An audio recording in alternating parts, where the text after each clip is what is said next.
Festa de champanhe nas Ilhas Maldivas.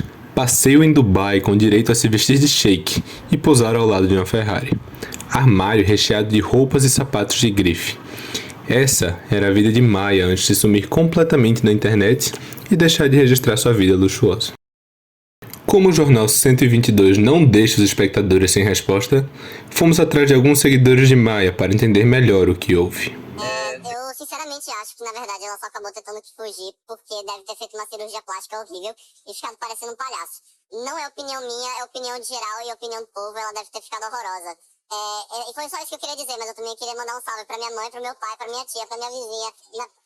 Eu mesmo acho que ela começou a jogar no tigrinho, perdeu tudo, ficou pobre e por isso tá com vergonha e tá desaparecida das redes sociais. Eu tenho certeza que ela foi nessa onda, essa Marginal de Maraísa, tomou Ozempic e agora ela tá cabeçuda feia desse jeito. Mas afinal, o que houve com Maya? Essa é uma pergunta que nossa equipe precisou fazer uma análise muito profunda para solucionar. E o primeiro passo é acompanhar seus últimos stories e acontecimentos no Medigram. Oi, amorecos! Hoje eu tô aqui bem naturalzinha, né? Pra finalmente, junto com o maridão, trazer a grande notícia pra vocês que nós estamos grávidos! Após analisar e entender que tudo começou após o filho dela estar prestes a nascer, fomos atrás da família de Maya para tentar falar com ela. Oi, amorecos! Então, né, gente, depois de tanto tempo longe das redes sociais, finalmente eu vim aqui explicar o motivo do meu sumiço. Já inventaram muitas coisas, disseram que eu tava usando Ozempic, que eu tava, sei lá, fazendo plástica, esse tipo de coisa, mas, gente, não foi nada disso. E outra coisa, a verdade por trás dessa história é que, na verdade, olha como vocês podem ver, eu não tô mais grávida, meu baby nasceu, Gael, coisa mais linda do mundo, ele é perfeito, gente. Mas o que acontece? Que ele acabou nascendo com uma coisa que realmente a gente não tava preparado pra isso. O maridão até, né, tá lá cuidando dele agora, não tá com ele no vídeo, porque ele nasceu com uma condição rara, que é a fenilcetonúria. Então, assim, realmente percebe-se que, tipo, a maternidade ela é muito idealizada nos cantos, mas eu tô vivendo ela na pele e eu me sinto, assim, até um pouco desprofissionalizada às vezes, porque é muito difícil você cuidar de uma criança com condição rara, e ainda mais sabendo que eu não fui a melhor mãe do mundo, né, criando logo uma rede social pro menino, e até uma rede de loja Gael Toys e tal. Então eu tô repensando muitas coisas, então por isso que eu resolvi me afastar das redes sociais por enquanto.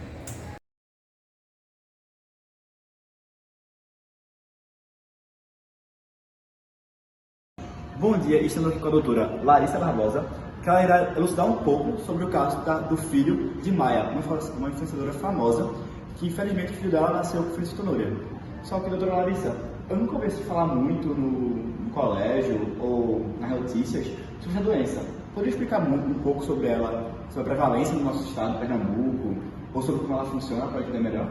Pois bem, na verdade, a fenilcetonúria, né, que é a doença que o bebezinho da mãe apresentou, ela, apesar de ser uma doença genética, ela é muito rara. Então, tanto quando você traz para o contexto brasileiro, a prevalência é de 1 para cada 25 mil nascidos vivos. Então, assim, é realmente muito rara. E isso influencia diretamente na questão do quanto ela é estudada. Então, muito provavelmente por conta disso que você não ouve falar e que realmente não tem muitos estudos sobre a doença. Até quando você traz para o contexto pernambucano, apesar da prevalência ser um pouco maior, a gente tem uma raridade considerável, né? Porque é 1 a cada 3.200 nascidos vivos, como foi obtido nos últimos dados de 2019.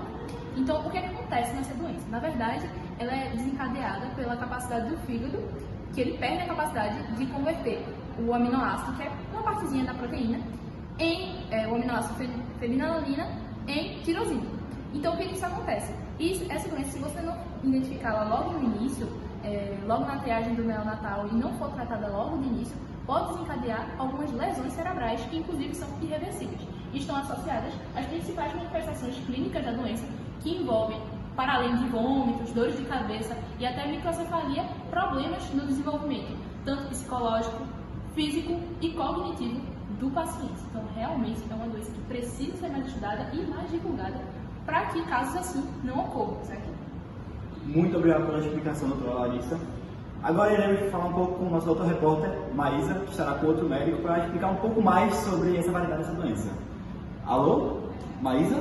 Boa tarde, estamos aqui agora no Hospital Virgínia Fonseca com a enfermeira Lúcia Conceição, da maternidade, que vai explicar mais pra gente sobre a anatomia da fenilcetonúria. Boa tarde, Luísa. Boa tarde. Bom, falando sobre um pouquinho sobre a anatomia da fenilcetonúria, ela vai afetar principalmente o sistema nervoso, mas também o desenvolvimento físico e corporal. Como, por exemplo, o acúmulo do aminoácido fenilalanina no sangue, ele vai ser tóxico para o cérebro e aí vai causar danos nas células nervosas e alterações na anatomia cerebral. E aí vai ter complicações em relação ao desenvolvimento neurológico, motor e cognitivo. Também vai ter alterações no crescimento. E aí a criança, quando ela não é tratada, ela vai ter um atraso no crescimento e também um baixo ganho de peso, justamente por causa da restrição alimentar, para evitar uma alimentação, uma dieta que vai evitar a fenilalanina. Outro fator seria a microcefalia, justamente porque a fenilalanina ela vai impactar no desenvolvimento cerebral e aí ele vai ficar realmente reduzido. Outro fator também seria a questão de alterações capilares e cutâneas, e aí as pessoas com fenilcetonúria, elas apresentam olhos mais claros, uma pele e um cabelo também mais claro, justamente porque o aminoácido ele vai afetar a produção de melanina. E por último, problemas dentários, e aí vai ter o subdesenvolvimento dos dentes e também uma cor ligeiramente diferente, justamente pela restrição alimentar, por conta da fenilalanina, e aí vão ter déficits em relação aos aminoácidos essenciais. Muito obrigada e seguimos agora para a próxima explicação. Agora estamos aqui com a doutora Helena, que vai explicar mais para a gente sobre a fisiopatologia da fenilcetonúria. Boa tarde. Boa tarde. Bem, a fenilcetonúria é causada por uma mutação no gene PAH, mais especificamente no cromossomo 12. Esse gene ele vai ser responsável por codificar a enzima fenilalanina hidroxilase, que vai catalisar a hidroxilação da fenilalanina em tirosina.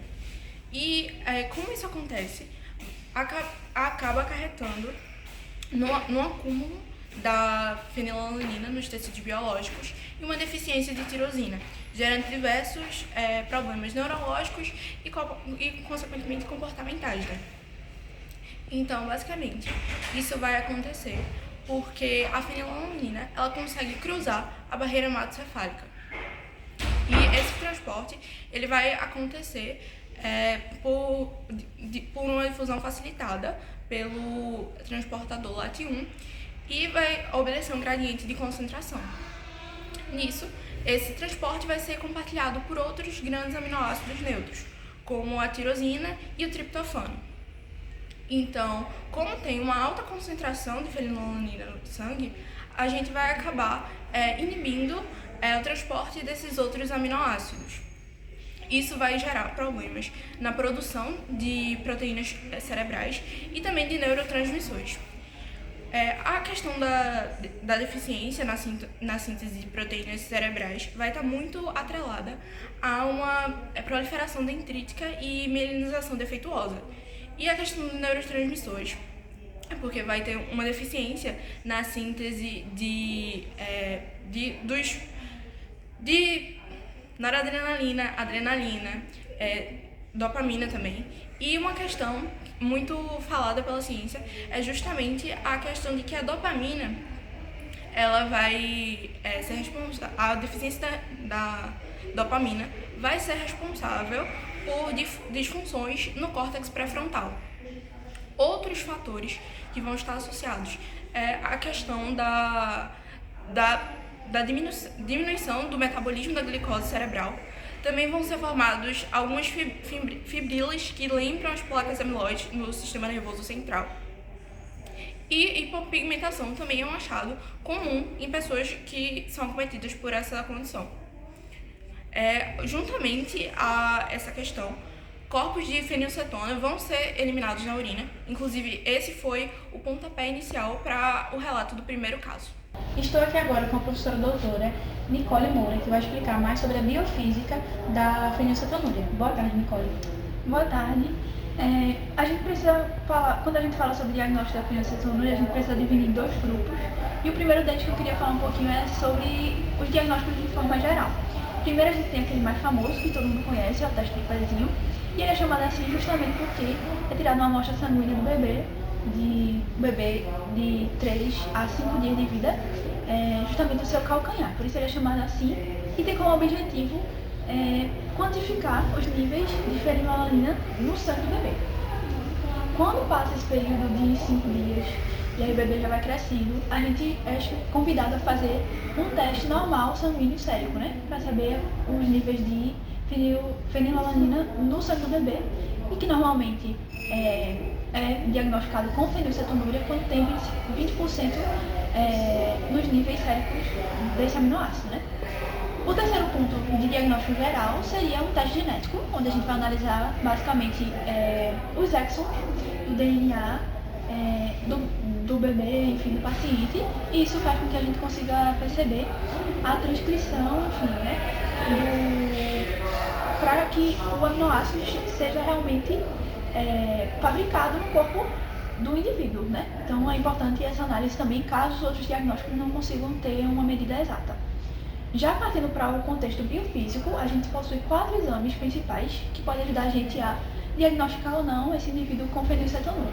O primeiro deles é a ressonância magnética e ela vai nos ajudar principalmente a analisar alterações na substância branca do cérebro desse paciente. Né? Isso, como já foi falado, é causado naturalmente em pessoas com fenilcetonúria.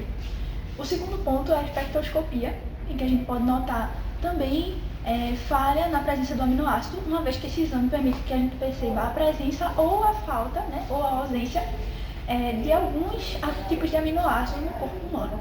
E dentre esses aminoácidos, obviamente, está a fenilalanina, que é o nosso ponto específico para essa doença.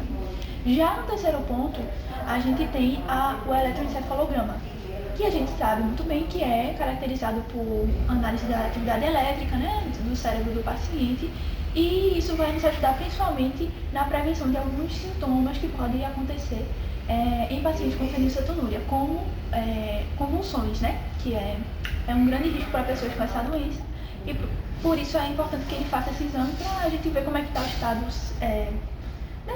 neurológico mesmo do paciente, a atividade elétrica e tudo isso.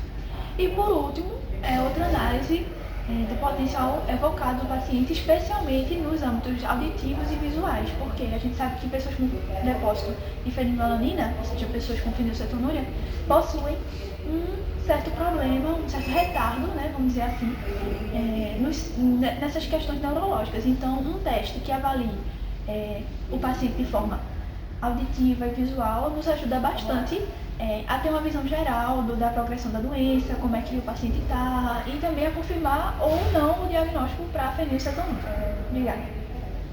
Obrigado, Maísa. Estamos aqui novamente com Larissa Barbosa e agora com o nutricionista Tiago Fraga. Queria explicar um pouco mais sobre o tratamento paliativo da doença com foco na nutrição. Isso é o papel essencial dela. Pode falar um pouco mais, Tiago Fraga? Mas é claro, eu vou explicar um pouquinho aqui para vocês como aqui uma dieta, um plano dietético específico para o portador da fenilcetonúria pode ajudar a evitar o efeito neurotóxico da fenilalanina nessas pessoas.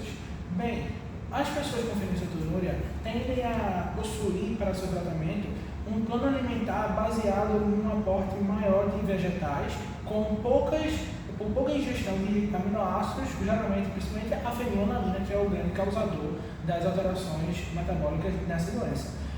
Porém, para evitar os problemas de uma ingestão baixa de aminoácidos essenciais, essas pessoas costumam ser receitadas também misturas de aminoácidos livres, que irão conter os principais aminoácidos necessários para que o corpo realize suas funções metabólicas, assim evitando os problemas da carência desses metabólicos essenciais, né?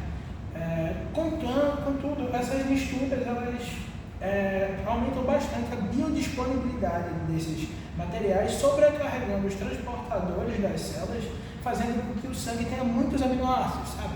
E isso vai aumentar a osmolaridade do sangue, o que vai ter vários efeitos negativos para essas pessoas, mesmo no tratamento. Além disso, apesar da utilização dessas misturas de aminoácidos livres, as pessoas com fenilcetonúria tendem a ter uma carência de vários minerais e nutrientes necessários para o bom desenvolvimento do corpo humano, como por exemplo o cálcio e o magnésio, o que causam uma redução da sua densidade mineral óssea, além do selênio, que é importante para a participação de várias enzimas, como a L-carnitina e a glutationa peroxidase. Enzimas essas que estão relacionadas com a redução de materiais oxidantes, então isso vai ter um desequilíbrio na oxidação, né, desses pacientes, o que pode causar danos às membranas plasmáticas, levando a lesões e a um tempo de vida reduzido, mesmo na utilização do tratamento. Só mais um adendo mencionando que, além das misturas de aminoácidos livres, que são sim o tratamento mais comum, há o surgimento recente de hidrolisados proteicos, que reduzem até em 50% o problema que eu mencionei antes do desvio de osmolaridade e também possuem um gosto mais palatável, porque as misturas de aminoácidos livres são tidas pelos pacientes como algo extremamente desagradável de se consumir, sabe? Mas assim, é importante ressaltar que, apesar de todo esse esforço para poder ajudar as pessoas com fenilcetonúria, é inevitável que alguma lesão nervosa aconteça, porque o metabolismo dessas pessoas realmente não consegue processar a fenilalanina e é impossível que uma pessoa não consuma nenhuma quantidade desse aminoácido ao longo da sua vida. É isso. Muito obrigado, Thiago Fraga, pela incrível explicação. Prazer foi meu. Agora voltaremos um pouco para Larissa Barbosa, que é uma pesquisadora também da área, e irá falar um pouco sobre os novos achados histopatológicos da fenilcetonúria. Pode falar um pouco mais, Larissa? Claro. Então, conforme o Dr. Tiago acabou de mencionar, a doença está muito associada a lesões cerebrais que, de modo geral, são de cunho irreversível. Então, quando a gente vai analisar histopatologicamente a doença, a gente tem vários problemas relacionados justamente ao sistema nervoso. Então, dentre eles, a gente tem a desmielinização da substância branca cerebral. Além disso, a gente tem alguns problemas relacionados à degeneração de neurônios, principalmente da região do córtex e do gânglio basal. E até na parte da nutrição neuronal a gente tem problemas, como nos astrócitos, que fazem parte da glia neuronal, principalmente dos neurônios cerebrais e tudo mais. E para finalizar essa parte de histopatologia, a gente tem também alguns problemas, até mesmo na mitocôndria, a gente tem alguns danos mitocondriais. Mas, enfim, como é que a gente consegue, por que isso acontece? Na verdade, quando ocorre o acúmulo de fenilalanina, a gente tem muitos problemas na questão sináptica, certo? Então, acontecem disfunções nesse sentido, principalmente nos neurotransmissores serotonina e dopamina. Então, é por isso que... Muito obrigado, Larissa Barbosa. Espero que os telespectadores tenham entendido um pouco mais depois das incríveis explicações dos profissionais de saúde, apresentados por eu e por Maísa. E tenham uma boa semana e uma melhora ao filho da Maia. Tchau, tchau. Bom, agradeço aos nossos repórteres por terem desvendado esse mistério para a gente.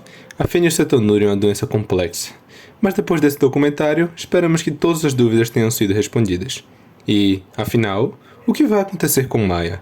A mesma confirmou que não iria voltar tão cedo para as redes sociais e que agradece aos seus seguidores que foram bem compreensivos com a situação, mas que a prioridade agora tornou-se cuidar do seu filho.